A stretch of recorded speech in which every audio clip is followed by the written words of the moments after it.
આજ કંચન વર્ષો મેઘ. આજ અમારે આંગણે કંચન વર્ષો મેઘ. સોના કરતા પણ મોંઘો આજનો દિવસ, કારણ કે ભગવાન ભાગવતજી પધાર્યા છે, ઠાકોરજી પધાર્યા.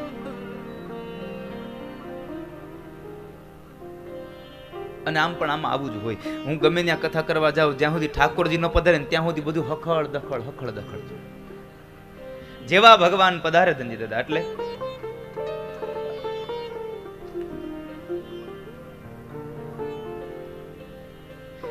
બપોરે તમે આમ તો 12 વાગે 12:30 વાગે જમી લીધું છે, એટલે રાતનો પ્રસાદ તમને 9:30 વાગે 10 વાગે મળે તો વાંધો નથી ને.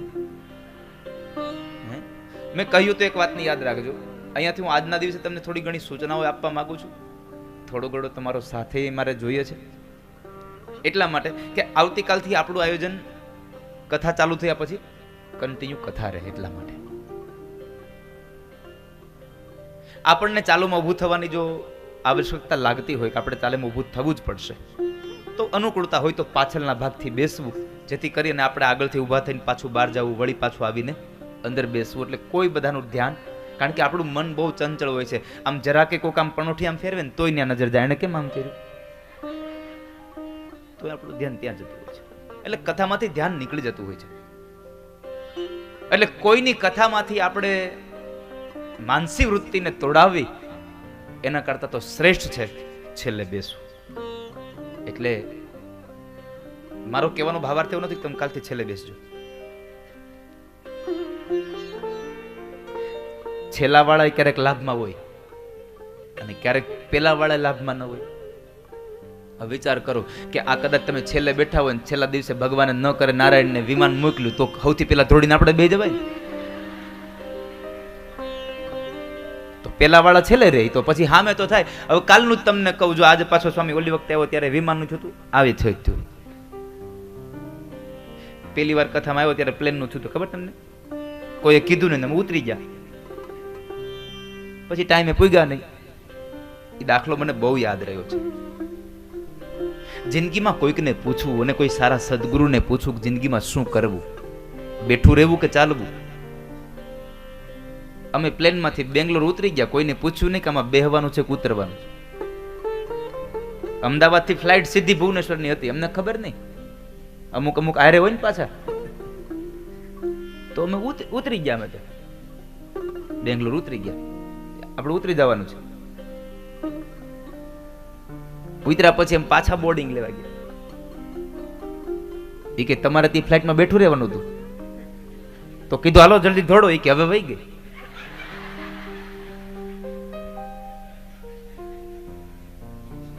હું ને સંજયભાઈ ને રણછોડદાસ પછી બીજી ટ્રેનમાં આવ્યા. બીજી ટ્રેનમાં અહીંયા પહોંચ્યા, ત્યાં અમારે અહીં કથા વહી ગઈ. તો ગઈકાલે અમે ભુવનેશ્વર ઉતરતા હતા, છેલ્લી સીટમાં મારો વારો બેહવાનો. મેં કીધું સારું થયું, આ છેલ્લું બારણેથી સીધા પેલા ઉતાર દઈ ને. તમે તો એ લોકોએ ઘોડી લગાવી દીધી ને અમે ઉતર્યા, હું ને મહેશભાઈ થયા આગળ ઠાકોરજીને લઈને. એની ઘોડીમાં અડધા દાદરા ઉતર્યા ને પાછા વાળ્યા કે પાછળથી હવે આગળથી હાલવાનું છે, અહીંથી બંધ થઈ ગયું કે.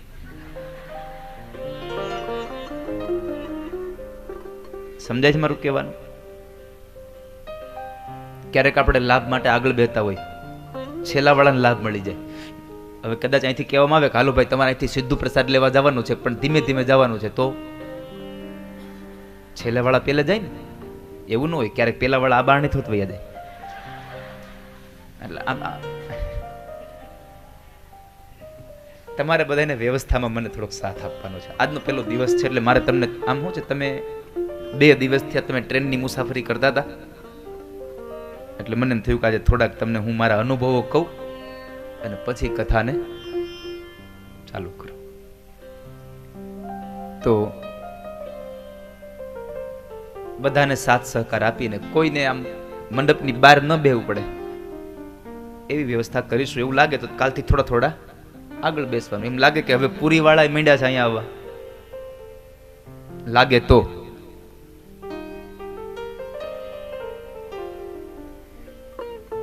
તો 2020માં વળી પાછી એક યાત્રા કરશું. અને યાત્રા ક્યાંની છે? ક્યાંની છે? રામેશ્વરની. હવે રામેશ્વરની યાત્રા કહીને તે મારે ચોખ્ખું કેવું છે, ધૂળના ઢગલા માથે હોવાનું, જેને આવું આવજો.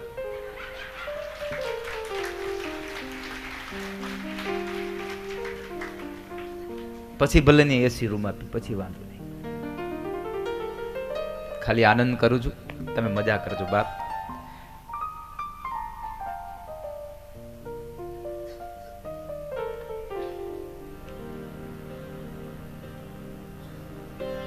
તો શ્રીમદ ભાગવત પુરાણ તિલક.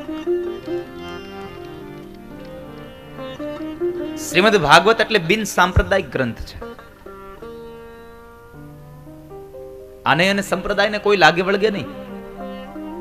કારણ કે હમણાં જ રાહુલ ભગતે બહુ સુંદર વાત કરી કે ભાગવતના અથથી ઇતિ સુધી એક જ માત્ર માધ્યમ બતાવ્યું, સત્યમ પરમ ધીમહિ.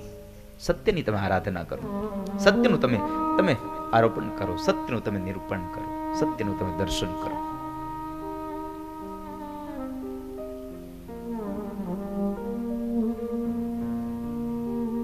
શ્રીમદ ભાગવત એટલે બિન સાંપ્રદાયિક ગ્રંથ. ભાગવત અને સંપ્રદાય, ભાગવત અને ભૌતિકતા, આધ્યાત્મિકતા અને ભૌતિકતાને કોઈ સંબંધ નથી હોતો કોઈ દિવસ.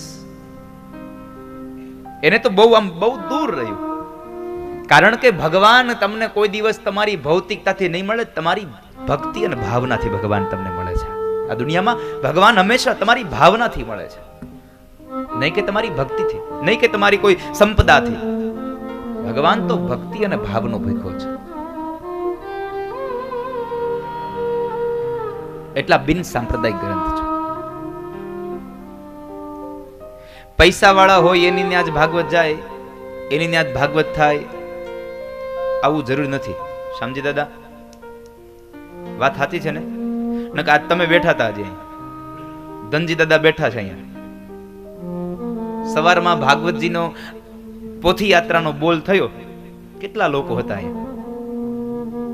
જીતુભાઈ, નસીબમાં હોય ને એની પાસે જાય. તમે ઘેરે ભાગવત બેહાડો તો 15 લાખનો ખર્ચો થાય. આ 15,000માં પોથી યાત્રા તમારા માથા ઉપર ચડી ગઈ. ભાગ્યની વાત છે. જેના નસીબમાં હોય ને ત્યાં થાય.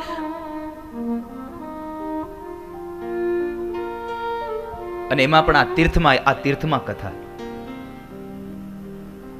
તીર્થનું તો પુણ્ય મહાન હોય છે. તીર્થમાં અનેક પુણ્ય હોય છે. તમે 1 ગણું પુણ્ય કરો ને 1000 ગણું પુણ્ય તમને પ્રાપ્ત થાય છે. 1000 ગણું. 1 ગણું પુણ્ય, 1000 ગણું એનું ફળ. કેટલું? 1 ગણું પુણ્ય અને 1000 ગણું બોલો ફળ.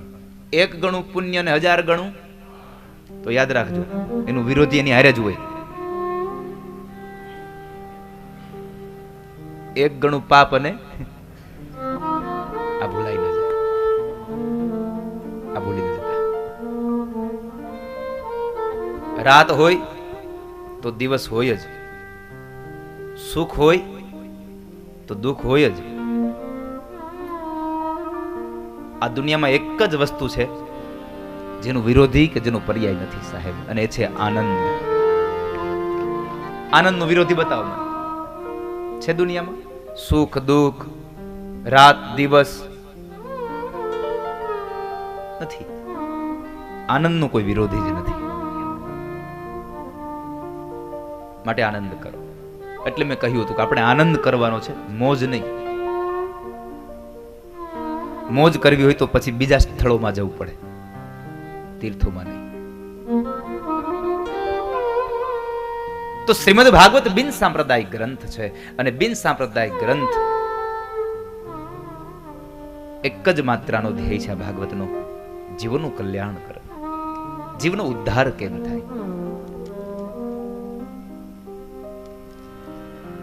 જીવનો એટલે એવું ન સમજશો કે માત્ર મનુષ્યનો જ ઉદ્ધાર.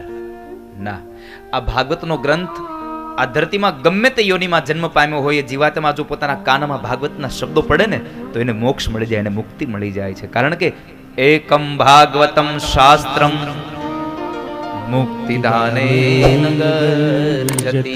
ભાગવત સ્વયં કહે છે કે હું મોક્ષને આપનારી ગાથા છું, હું મોક્ષ આપું છું. બીજી વાત, ભાગવત ગંગા છે, નદી છે. એક ભાગીરથી ગંગા અને એક ભાગવતી ગંગા. આ બેમાં ફેર શું? તમે ભાગીરથી ગંગામાં સ્નાન કરવા જાઓ ને, તમારા પાપો ધોવાઈ જાય. તમારાથી થયેલા પાપો, તમે હરિદ્વારમાં તમે ગંગામાં સ્નાન કરો, તમારા પાપો ધોવાઈ જાય. તો આનાથી શું થાય? આનાથી બે વસ્તુ થાય છે. પેલી ગંગામાં સ્નાન કરો તો માત્ર પાપ ધોવાય, આ ગંગામાં સ્નાન કરો ને તો પાપે ધોવાઈ જાય અને પાપ કરવાની વૃત્તિ હોતે ધોવાઈ જાય, પછી પાપ જ ન કરી શકો સાહેબ. આ પાપ કરવાની વૃત્તિને તોડી નાખે છે. પાપને તો ધોઈ નાખે પણ પાપની વૃત્તિને પણ ધોવે. એનું નામ છે ભાગવત ગંગા. અને અહીંયા ભગવાન જગન્નાથના ધામમાં આપણે જ્યારે કથા માટે બેઠા તો મન વચન કર્મથી કથા સાંભળજો. યાત્રામાં આવ્યા છીએ થોડી, કારણ કે મેં સવારમાં એક શ્લોક કહ્યો હતો, અન્ય ક્ષેત્ર કૃતમ પાપમ તીર્થ ક્ષેત્રે વિનશ્યતિ, તીર્થ ક્ષેત્રે કૃતમ પાપમ વજ્રલેપો ભવિષ્યતિ. તમે અન્ય ક્ષેત્રમાં કરેલું પાપ તમે તીર્થોમાં જાવ ને એટલે ધોવાઈ જાય છે. અને આપણે તો કેટલા બળભાગી છીએ, એક તો તીર્થ મળ્યું અને તીર્થની હારે હારે ભગવાનનું આ વાંગમય સ્વરૂપ પણ આપણને મળ્યું, એના સાનિધ્યમાં બેસવાનો અવસર મળ્યો આપણને. કેટલા ભાગ્યશાળી. ભાગ્ય વગર કશું ન મળે.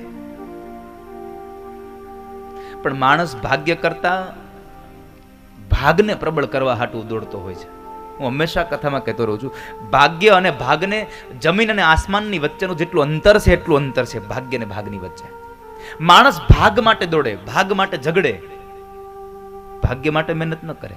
એક વાત યાદ રાખજો, તમારા ભાગમાં હશે પણ તમારા ભાગ્યમાં નહીં હોય ને તો ભાગમાં આવેલું તમે ભોગવી નહીં શકો. ભાગમાં હશે પણ ભાગ્યમાં નહીં હોય તો તમારા ભાગમાં આવેલું ભોગવી નહીં શકો. અને તમારા ભાગ્યમાં હશે ને ભાગમાં નહીં આવ્યું હોય તો એક ના એક દિવસ ભગવાન તમારા ભાગમાં પણ લાવીને ઊભું રાખી દેશે, એમાં કોઈ જાતનો સંશય નથી સાહેબ. માટે તમે ભાગ કરતા ભાગ્યને પ્રબળ બનાવો, ભાગ્યને પ્રબળ કરો. ભાગ્ય બડા તો રામ ભજ, બખત બડો કછુ દે. તમારું ભાગ્ય સારું હોય ને તો તમને રામને ભજી લો, ભગવાનની પૂજા કરી લો, ભગવાનનું સ્મરણ કરી લ્યો. અને કદાચ તમારો બખત એટલે તમારો સમય સારો હોય તો કોઈકને દાન આપીને તમારું ભાગ્ય મોટું કરી લ્યો. તીર્થોમાં જતા હોઈએ આપણે તો તીર્થોની અંદર ખૂબ સાવચેત રાખશું, ખૂબ સાવધાનીથી આપણે આ કથાને શ્રવણ કરીશું. અને અહીંયા આપણને કોઈ કહે એમ નથી કે ભાઈ હવે રાતના 10 વાગ્યા તમે બંધ કરો.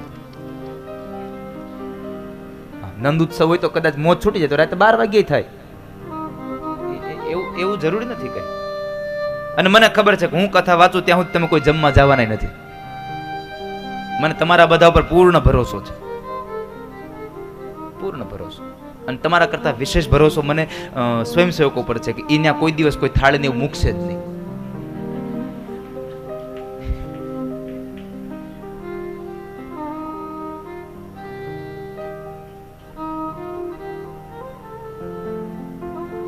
એટલા માટે જ આપણે 5 વાગ્યાનો સમય નક્કી કર્યો. શું કામે?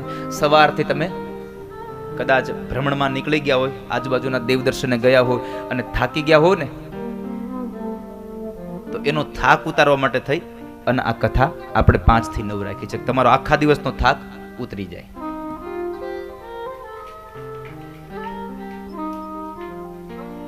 પાપને ધોવે એ ભાગીરથી ગંગા અને પાપ કરવાની વૃત્તિને ધોઈ નાખે એ ભાગવતી ગંગા. તો ભાગવતી ગંગામાં મારે તમારે શ્રવણ રૂપી સ્નાન કરવાનું છે. ભગવાન ભાગવતને વંદન કર્યા છે. બિન સાંપ્રદાયિક ગ્રંથ એટલા માટે કહું છું, તમે જો આ ભાગવતને કોઈ કે ગંગા કીધી છે, કોઈએ પરબ કીધું, કોઈ ઔષધિ કીધી.